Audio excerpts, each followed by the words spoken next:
செங்கல்பட்டில் மதசார்பற்ற முற்போக்கு கூட்டணி வேட்பாளர் கார்த்திக் தண்டபாணி பொதுமக்கள் புகார்களுக்கு உடனடி தீர்வு நம்ம செங்கல்பட்டு இணையதளம் விரைவில் செயல்படுத்தப்படும் என்று தெரிவித்தார்.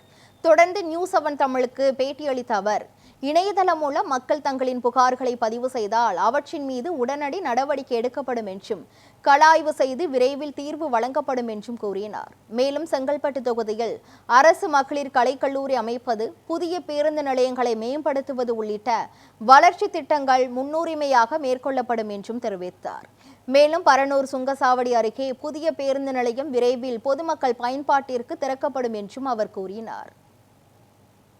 ஏற்கனவே நம்ம ஒரு அமைப்பு இந்த பக்கத்துல நம்ம நந்தியூரம் குடுவாஞ்சேரி, நம்ம வண்டலூர், ஊரப்பாக்கம் இந்த சரௌண்டிங்ல ஒரு கலைக்கல்லூரி கொண்டு வரணும்னு சொல்லி ஒரு கல்வியாளர்கள், சயின்ஸ் கிளப்பு, ரோட்டரி கிளப்பு இந்த மாதிரி சங்கங்களை சார்ந்தவர்கள் ஒரு அசோசியேஷன் மாதிரி ஃபார்ம் பண்ணி தொடர்ந்து மாண்புமிகு தமிழ்நாடு முதலமைச்சர் அவர்களிடம் போன வாட்டி இங்க செங்கல்பட்டு வர சொல்ல மனு கொடுத்துருந்தாங்க. அதன்படி அரசு இடம்லாம் தேர்வு செய்யறதுக்கான முடிவுல இருக்காங்க. இடம் பார்த்துட்டு இருக்காங்க. மீண்டும் மாண்புமிகு தமிழ்நாடு முதலமைச்சர் அவர்கள் ஆட்சி பொறுப்பு ஏற்ற உடனே ஏற்கனவே நம்ம செங்கல்பட்டு சைடுல ஒரு கலைக்கல்லூரி இருக்கு. இங்க நம்ம ஏரியால நிறைய தனியார் கல்லூரிகள் தான் இருக்கு.